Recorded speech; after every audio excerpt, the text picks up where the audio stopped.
Blah, blah, blah, blah, blah, blah, blah.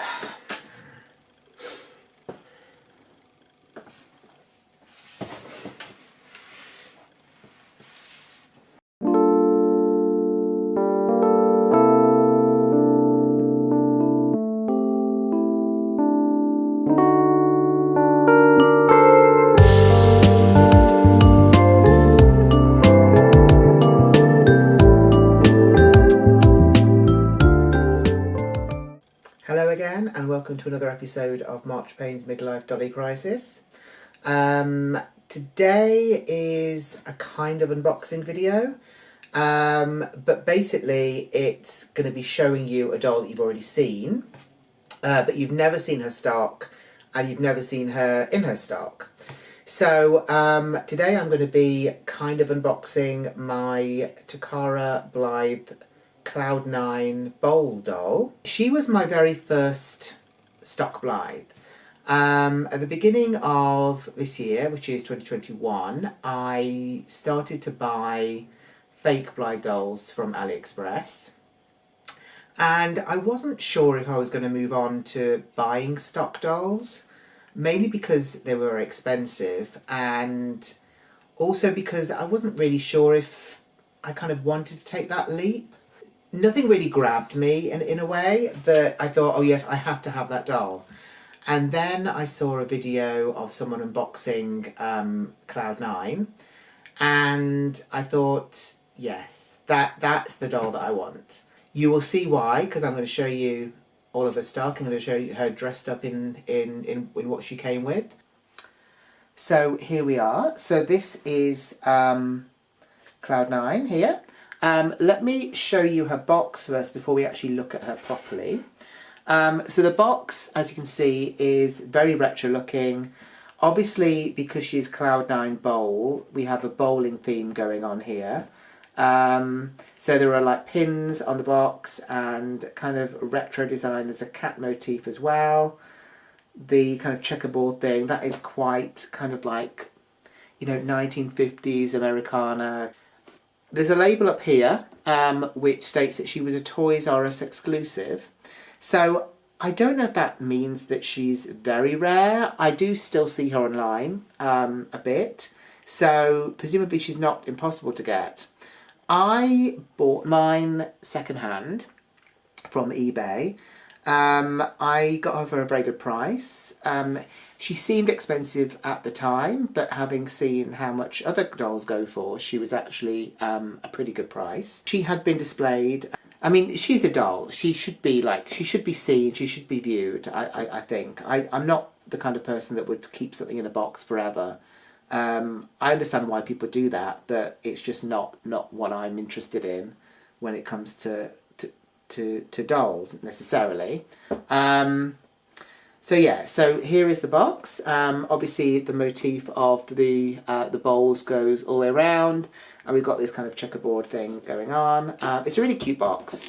It's got the flip lid as well.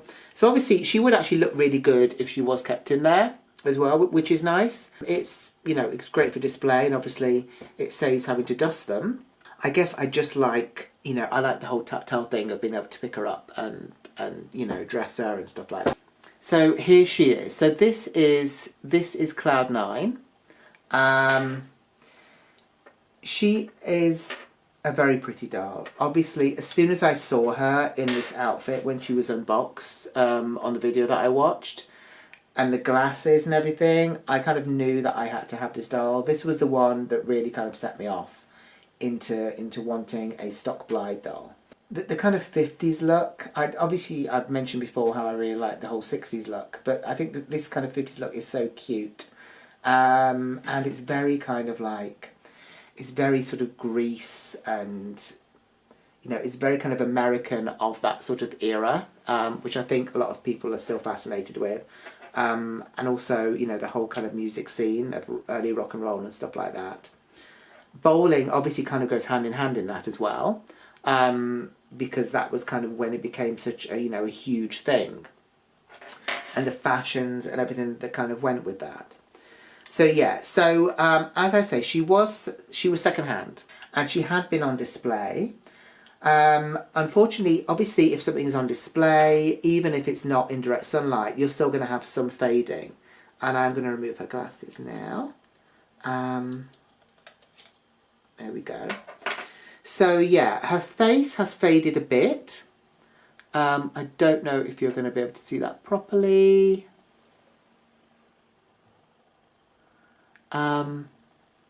It's not terrible. You don't automatically notice it, but her lips have certainly faded, I think, from what they would have been, and I think probably her cheeks have as well. There's going to be some fading there, I guess, just because of sort of natural light on the dolls. I mean, they're plastic. They're going to fade in the same way that any kind of plastic thing would fade. Let's have a look at her eye chips. So these are the pink. The pink actually look quite cute on her, I think. Maybe it's her colouring, and maybe it's the outfit that kind of helps. So then we have blue side facing. And then we have a really nice green colour. Obviously the green and the red really kind of pop together. And then we have a kind of a light brown, which is quite an unusual colour as well. And then we're back to the pink again. So yeah, so basically she came with all of her stock when I bought her, which is great. So she has this pink stand here. She obviously has the dress that she came in. Again, we're seeing that kind of motif that was on the box, with this kind of like diamond star shape almost. And we've got the cat thing going on there. Obviously the cat is wearing glasses, which I have here. Now these have faded actually quite badly. They've kind of gone quite sort of yellowy. The back is still very kind of pink. I don't know if you're going to be able to see that properly. The back is very pink. The front, which is obviously what the light would have caught, has faded. And unfortunately, I did actually break the glasses the other day. I think probably the plastic has gone quite brittle with age. But yeah, and as I say, I did get her for a good price, so I shouldn't really be complaining. Also, the seller was very honest with her condition, and also with the pictures and everything. So I can't really grumble about that. The only thing that I don't think that the seller realised at the time was that the belt on the dress, which is, this is all attached, this is kind of a grey belt now. When she arrived, it was that kind of like the black kind of fake leather. Now, anyone who's owned any dolls with that kind of fake leather look knows that after a period of time, it unfortunately starts to perish. And that is what happened to the belt. So, although some of it was still attached, some of it was kind of peeling off, I basically, I peeled it all off very, very gently. It came off actually very easily. Because the trouble is, it kind of crumbles and then it would go onto the outfit, and I didn't want that to get ruined with kind of black specks and stuff like that. So, yeah, I removed that sort of top layer. It still looks fine, I think, with the grey. Eventually, I'd like to probably replace that with maybe like a black ribbon, and feed the belt clip kind of through it. I think that would probably look pretty okay. But for now, it's fine. It's not a huge problem. The dress is so pretty anyway, I think. So yeah, so that is her. This is basically how she would have arrived. Now she does have 2 pairs of shoes. So she has these kind of pumps, which I'm not that fond of. They're like little black high heels. They feel very squishy. They are a bit of a nightmare, especially the fact that she's wearing the socks to kind of get them on with the socks. And they never, I never think they stand up properly with high heels. Not when they're like that. I'm not a fan of them. So I tend to leave her in, I guess, what are meant to be her bowling shoes, which are these, which hopefully you can kind of see. So yeah, they're really cute shoes, and they go with the look anyway. even though obviously they're meant to be, you know, she's meant to be wearing the little heeled pumps. They kind of work better with the socks, in that the socks don't seem to bunch up as much. I think because the shoes are a bit chunkier, and they probably, like, a lot of the sock goes into the shoe. I should also mention that she does have some knickers, some pink knickers there. As she's doing her Marilyn Monroe impression. Yeah, so that is kind of, it's the same fabric basically as the dress. And it's actually really nicely detailed. It's actually seamed and everything. Now, when you get Blythe with underpants, or with knickers on, they're not great. They're basically kind of raw edges and, you know, a bit of an afterthought, unfortunately. So yeah, so this is her in her outfit that she arrived in. Obviously she had the glasses as well. She also comes with this kind of, like, it's not quite a varsity jacket, but it's kind of like, it's similar to that.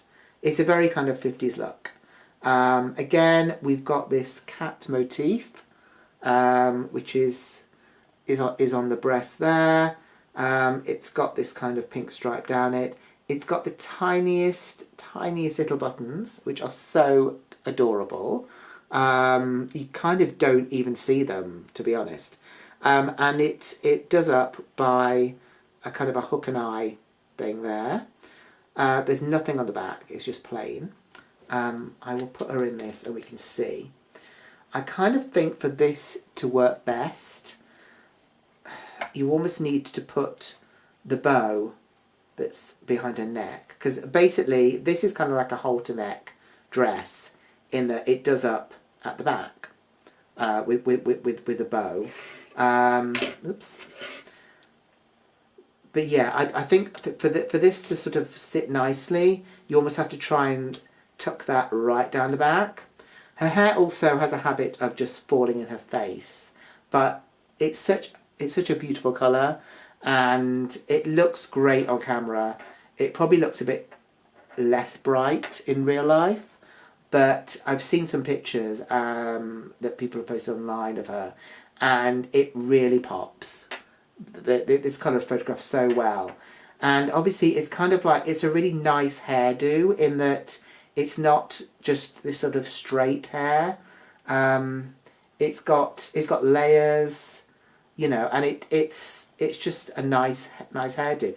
It would have been nice if they'd given her some kind of like hairband, perhaps, just to kind of keep it away from her face all the time. But either way, it's such a nice hairstyle, and the hair is it's fine. It's not like the softest hair, but also, you know, it sits so well as it is, that, you know, I can't complain about that. It may have some product on, I'm not sure. It does feel like it might have something in it, but I'm not desperate to wash it out or anything like that. So yeah, so here she is with her little cardigan on. I tend not to put it on her. I just think it doesn't quite go with the dress. Obviously, if it's a cold evening, she might want to put that on. Because it's not very fitted either. I suppose it's that whole kind of like style of it. But yeah, so that is her outfit that she came to me in, and that this is kind of her main outfit. So the other pieces that she came with,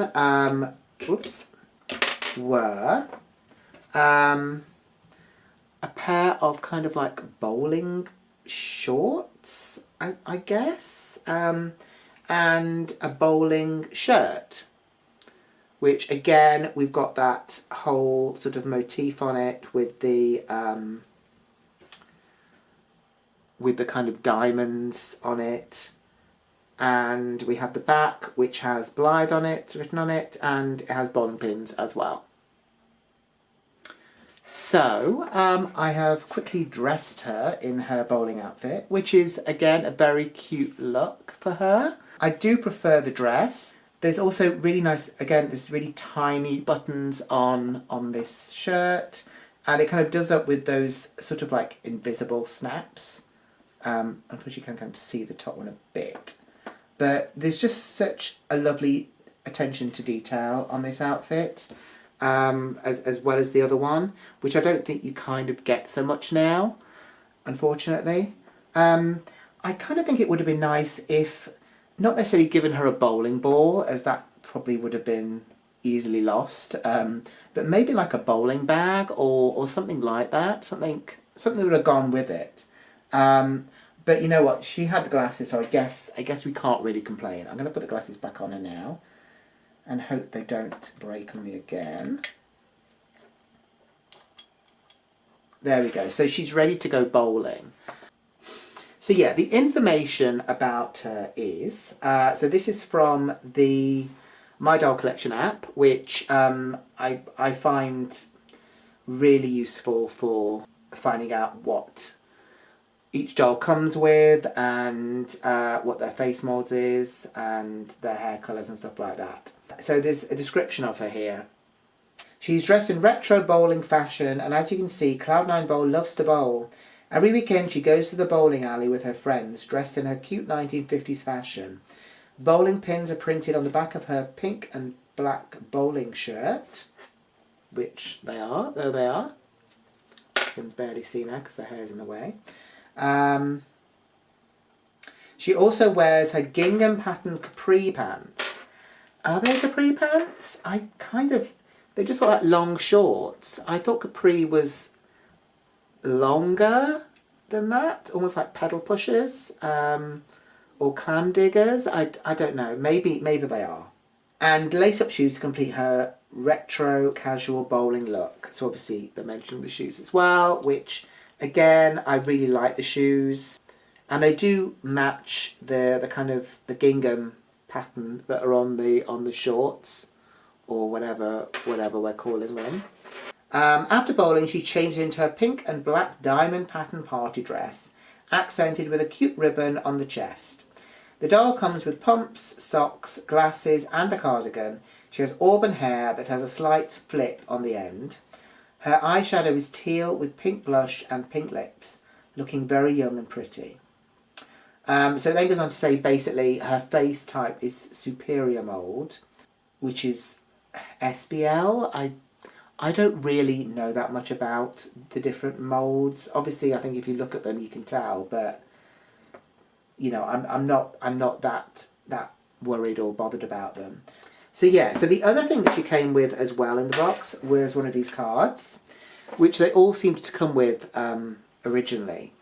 Now, I don't really understand this at all, but basically the card that you got with the doll would have information about Cloud9 Bowl, the doll that you bought. So on here it says, S is for strike. Bowling is a fun, especially with the right outfit on. Let's all go to the Cloud9 bowling alley and play a game. It's all in the wrist. Strike again. So obviously that's information about her and the whole bowling thing. The picture on the other side is not... I'm sure you guys will probably... Someone out there will know which doll that is. But it's certainly not Cloud9. So I don't really understand what the point of having this card in her box was. And I think the same thing happened with my Carnival Candy doll, in that the doll pictured on the card was obviously not her, so I don't know if it's the way of trying to advertise another doll, but it would be nice if they told us which doll that was, I think. Unless it was a very early sort of design for her. The trademark information here is 2007, so I'm presuming that was the year that she was released. And as I say, she was a Toys R Us exclusive. So yeah, I'm very happy that I got her. Obviously, if I bought her new, that would have been even nicer. But, you know, I got her for a good price, like I mentioned before. And, you know, the seller was pretty honest with everything that was, you know, possibly a bit wrong with her. So yeah, she started my journey of buying stock Blythe dolls. I think probably she is my favourite stock doll that I own. I don't own that many of them. Not as many as, you know, I know a lot of collectors have. But for me, maybe it's because she is the first one that I bought, or maybe it's the style of her, but she is really nice. Her hair is, you know, amazing. I really like the hair. It's just everything, you know, the whole look really goes together. So yeah, let me know what you think of her in the comments below, and also maybe tell me what your first stock Blythe doll was. It'd be interesting to see, you know, what started us all off, really, wouldn't it? So thank you for watching. Click subscribe if you want to have more dolly nonsense in your life. Please like. Yeah, and obviously, you know, comment away. I'm always happy to chat about dolls. So yeah, so stay well, and I will see you very soon.